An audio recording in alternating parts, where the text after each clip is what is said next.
ચંદ્રપુર સવાર પડી છે આપણી. હવે જઈએ છીએ અહીંયાથી નાગપુર. ચંદ્રપુરનો જૂનો કંઈક ગેટ છે, જો જૂનવાણી કિલ્લાનો.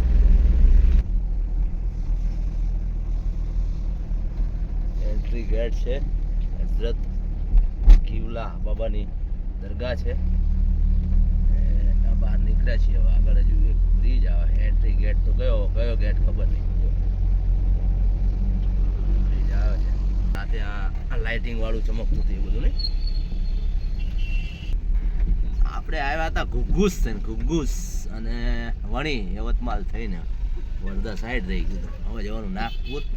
155 કિલોમીટર. જંગલી ભેંસું. આગળ શું હોય? ગેંડો. ગેંડો આવ્યો છે. ગેંડો રોડ ઉપર બધું પાંડા ગેંડા જંગલી ભેંસું મૂક્યું છે. સરસ જો. વાહ ગેંડા. और आगे क्या है? पांडा, हरण. वाह સરસ સરસ. ભલે નકલી હે. શામરૂપ છે આ તો. શું કહે? સાહુડી કહેવાય. શામરૂપ. સતરમુલ. હા સતુરમુલ. શામરૂપ સતરમુલ. કિલોમીટર ગાડી હાંકી પછી મળ્યો ગેસ. ચંદ્રપુરથી નીકળ્યા 50 કિલોમીટર. અહીંયા ફૂલ કરાવીએ જેટલો મળે એટલે. જો આવે 9 કિલો તો આવી ગયા. જોઈ લઈએ આજે કદાચ 10 કિલો આવે તો. 10 કિલો આવ્યો ગેસ. જામ આવ્યું. જામ ભાઈ જામ છે. અહીંથી 42 કિલોમીટર. ટોલ રોડ ખતમ. હવે કેવો આવશે? સારો કે ખરાબ? હજુ તો સારો છે. જોઈએ. નાગપુર હજુ 68 છે. જો અહીંયાથી આપણે નીકળત આલી બાજુ થયા હતા તો આ રોડેથી નીકળતા. જામ જતું રહ્યું ભાઈ. જામ અહીંયા પણ જામ છે. આપણે જામનગર છે.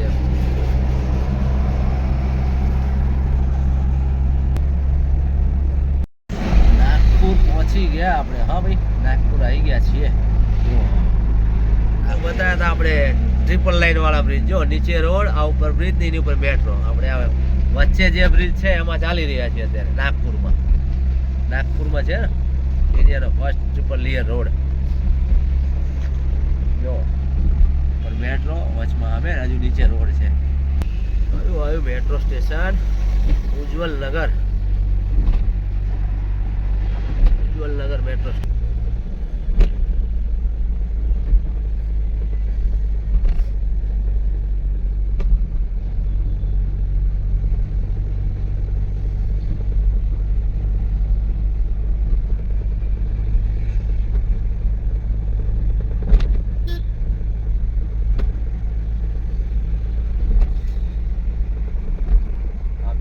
सबसे लंबी वेंटिले वाह वाह जयप्रकाश नगर. एशिया खंडમાં મોટો લાંબો બ્રિજ છે.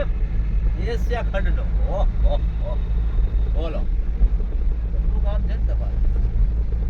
એશિયા ખંડમાં મોટો ડબલ ડેકર બ્રિજ નાગપુરનો. લાંબો એટલો એમ. કેટલા કિલોમીટર લાંબો છે? આમાં તો કન્ટિન્યુ ચાલુ કરી દે આખો વિડીયો બની જાય.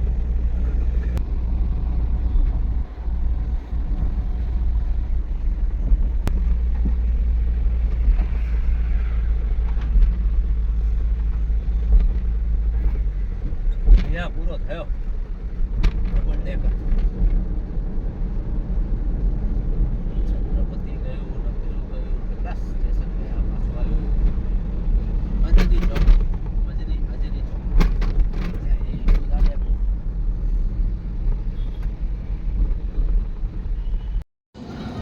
મંગાવ્યું હે ફૂલ ગોબી.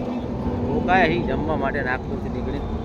અહીંયા પાછળ છે તળાવ બળાવ. જો સામે નાહી ધોઈ લીધું. થોડા આમ નવા થઈ ગયા નાહી ધોઈ. ખાઈ લઈએ. એટલું મોડું થઈ ગયું ખબર છે. 5 વાગવા આવ્યા અત્યારે ખાવામાં. સાંજનું ખાવાનું. આ બપોરનું ખાવાનું 5 વાગે ખાવી. સાંજનું રજા.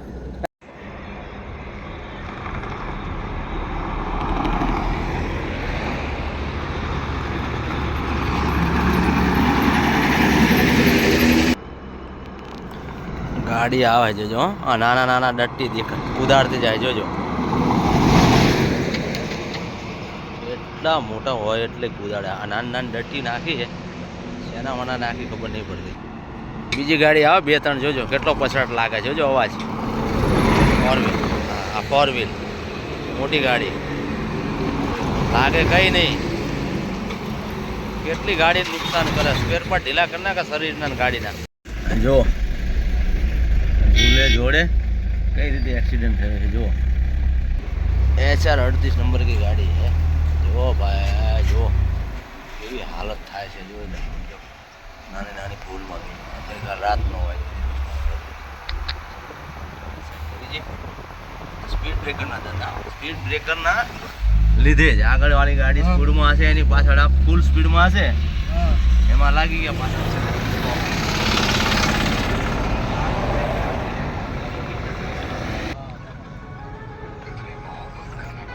જો આ બીજો એક્સિડન્ટ હવે કયા કારણથી થયો શી ખબર જોઈ લો બે આઈસર જ છે લગભગ એક અશોક લેલન એક આઈસર કઈ રીતે જોઈ લો જો એક્સિડન્ટ તો કેવા કઈ રીતે થાય એમાં ગાડીનું જ નુકસાન છે બીજું કંઈ છે નહીં કેટલું નુકસાન છે જોઈ લો એમએચ બે એટલે નવા રોડ તો બની ગયા છે પણ નવા રોડમાં આ બધી બહુ તકલીફો એક્સિડન્ટની રિટર્ન સાકરી ઘાટ આવી ગયો ભાઈ સાકરી ઘાટ જો રાતનું તો કંઈ ઉતાર્યું નહીં અત્યારે સવારમાં ઉતારી દઈએ થોડું ઘણું સાકરી ઘાટ તો બધામાં જોવા મળશે રાતનો દિવસનો જો આ સાકરી ઘાટ આ ડાયવર્જન જો આ ડાયવર્જન આપેલું છે આ ભાઈ જો રાતની ગાડી ટર્ન નહીં કપાયેલો સાકરી ઘાટમાં અને ક્યાં ચડી ગઈ જો કેટલું નુકસાન છે બાપ જે 36 છે ને લગભગ કેટલું બધું નુકસાન ગાડીનું નુકસાન 38 ઊભી રહે છે ડાયવર્જનમાં તકલીફ પડે ડિવાઈડર આવે તો તકલીફ પડે બહુ તકલીફ છે યાર રોડ નવો બન્યો પણ એક્સિડન્ટ વધી ગયા હનુમાન દાદાનું મંદિર છે ને સાકરી ઘાટમાં ત્યાંનું જ છે ઉતાવળ તો જો રોડ સિંગલ પટ્ટી છે આગળ ફાટક ખુલ્લી જ છે આખો રોડ બ્લોક કરવાનો આગળની ગાડી ક્યાં નીકળશે આ બાજુ તો લાઈનમાં છે આ બાજુ તો નીકળી ગયા જો આગળ પૂછવા મળે એ બધા એટલી બધી ઉતાવળ ખબર નહીં પડતી મને તો જો આ ગાડી આવે ક્યાંથી આવે આ લાઈન આખી બ્લોક સામેની છે બરાબર અંદર ઘૂસી ગાડીઓ રિક્ષા લોકલ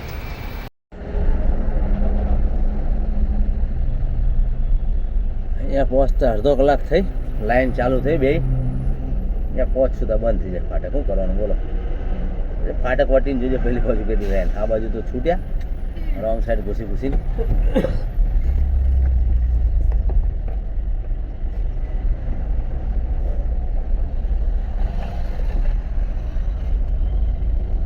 જો આ ભાઈ કેટલી ઉતાવળ ફાટકની નજીક આવી ગયા હે તોય મોરો બહાર કાઢીને ઊભા ગાડીઓ સામે આવે આટલી બધી ઉતાવળ ખબર નહીં પડતી કેમ યાર શું કરવું યાર માણસોને શું કેવું જો નીકળવાની કોશિશ કરે બહાર સામે ગાડી આવે તોય નીકળો થઈ ગઈ ફાટક બંધ જો ફાટક થઈ ગઈ બંધ હવે નીકળો જ્યાં નીકળશો કરો રોંગ સાઈડ એ પહોંચતા ફાટક બંધ કરો પાછી બંધ પાછા ઘૂસવા મને રોંગ સાઈડ બ્લોક કરવાના ફાટક જો આ એક લાઈનમાં બધા ઊભા છે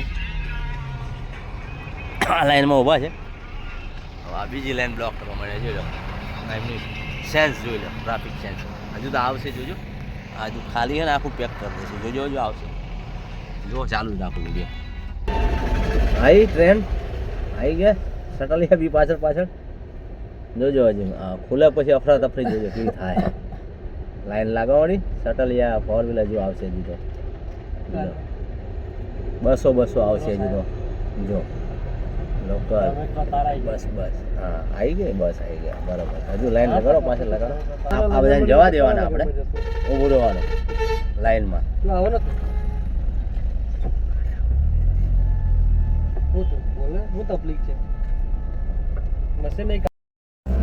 ફાટેક વટ્યા પછી ટ્રાફિક છે પેલા બસ વાળા ના ઘૂસવા દીધો તો ના જ ઘૂસવા દીધો અંદર ઘૂસી જાય ને આપણે ઊભું રહેવાનું જો છે બધી લાઈન લાગેલી જ છે ધીરે ધીરે 1 કિલોમીટર 2 કિલોમીટર તો પાકી હશે જ સિંગલ રોડ છે જો રોંગ સાઈડ આમેની સાઈડ જુઓ આ સાઈડ ગાડી જુઓ આ સાઈડ આવી જાય તમે ત્યાં ઘૂસી જ જવાનું મતલબ ઠીક છે એવી તકલીફ હોય તો સમજાય યાર તકલીફ ના હોય ખબર હોય ફાટી છે તો ઘૂસી જવાનું રોંગ સાઈડ સાઈડ તકલીફવાળું કામ હોય તો સમજમાં આવે. જોઈ લો આ લાઈન સુધી લાગી રહી, જોઈ લો કેટલી વારો આવશે બધાનો.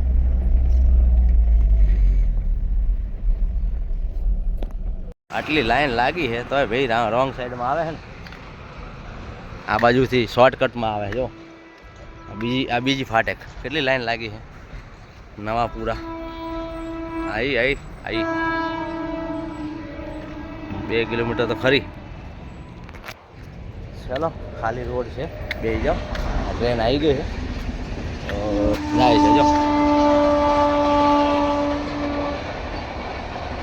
ડાક જાઓ ભાઈ, અમે જાવી હવે. પૂરા ફાટક પાર કરીને જો અમે નીકળ્યા ટ્રાફિકમાંથી. આ તમે જાઓ, ખતરનાક છે આગળ ટ્રાફિક. જાઓ, કલાક 2 કલાકમાં પાકો છે. જો આ ભાઈ છે પલ્સરવાળા 220. આ ભાઈને એમના કરતાં એમની વાઈફની બહુ ચિંતા છે. જો આવી કેર કરવાવાળા હસબન્ડ બહુ ઓછા મળે છે. જો વાઈફને હેલ્મેટ પહેરાવી, વાઈફને હેલ્મેટ પહેરાવી છે. સરસ સરસ. ખબર નથી પડતી ભાઈને ભાભીનો ખોફ છે કે પછી. ગાડી ઊભી કરી છે, ઊભી કરી એટલે 3 પોઈન્ટ હતા, હીટરના 4 થઈ ગયા. એની કે ઊભી રહે એટલે ગરમી ફેલાય. આપણે એન્જિન ચાલુ જ છે, જો ચાલુ જ રાખ્યું બરાબર. 200-500 કિલોમીટર ગાડી ચલાવીને ઊભી રાખતા હોય ને તો આપણે ઊભી જ રાખવાની. ઊભી રાખ્યા પછી આપણે ચાલુ રાખવાની 2-5 મિનિટ, બંધ નહીં કરવાની. બંધ કરી દેશો તો ગરમી એન્જિન ઠંડુ જલ્દી નહીં થાય. 5-10 મિનિટ ચાલુ રાખો ને ગરમી ફેલાઈ જાય, નીકળી જાય બહાર, આજુબાજુમાં હવામાં ફેલાઈ જાય, પછી બંધ કરો તો જલ્દી એન્જિન ઠંડુ થશે. એવરેજ બી પૂરી આવશે, એન્જિન પરફોર્મન્સ બી સારું આપશે. જો હા 4 ના હવે 3 પોઈન્ટ થશે પછી બંધ કરવાનું. આપણે ત્યાં સુધી ચાલુ રાખવાનું, નોર્મલ થઈ જાય હીટિંગ. પછી આજુબાજુમાં એન્જિનનો પરસો જે કહેવાય ગરમી ફેલાઈ જાય. આપણે દોડીને આવીએ અને ઊભા રહીએ તો કેવી કન્ડિશન થાય. એમ ગાડી દોડીને આવીએ 100-200 કિલોમીટર પછી તમે ઊભી રાખો તો સેમ એ જ વસ્તુ થાય જે માણસની થાય એ એન્જિનમાં થાય. ફરક એટલો આપણે આમ જીવ એનામ જીવ નથી, બાકી કન્ડિશન એ જ થાય. તો એને સાચવવાની, ધ્યાન રાખવાની જવાબદારી ડ્રાઈવરની. તો લોંગ લાઈફ ચાલે, ને તો ખર્ચા ચાલુ થઈ જાય. ચલો જમવા જઈએ. 4 પોઈન્ટ છે હીટરના, 3 થાય પછી બંધ કરીએ, પછી જઈએ. દાળ તડકા, ભીંડી મસાલા, છાશ, રોટી.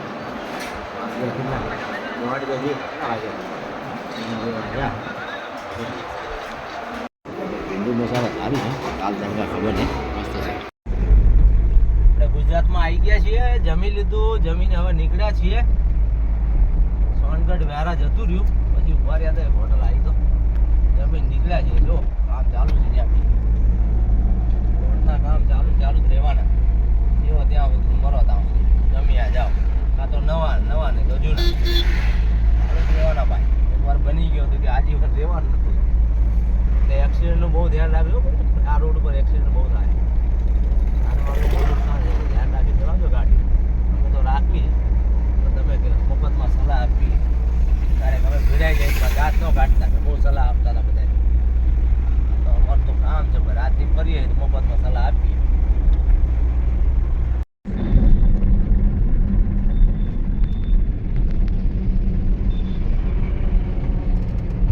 પલટી ખાઈ ગઈ આઈ સર. મહારાષ્ટ્રના રાઇડરો નીકળ્યા, MS2 MS3 3 રાઇડરો છે. અને આગળ એક ગાડી જુઓ દેખાય તો કઈ રીતે એક્સિડન્ટ થયેલી છે, જોઈ લો કઈ રીતે થઈ છે. DJ5 છે.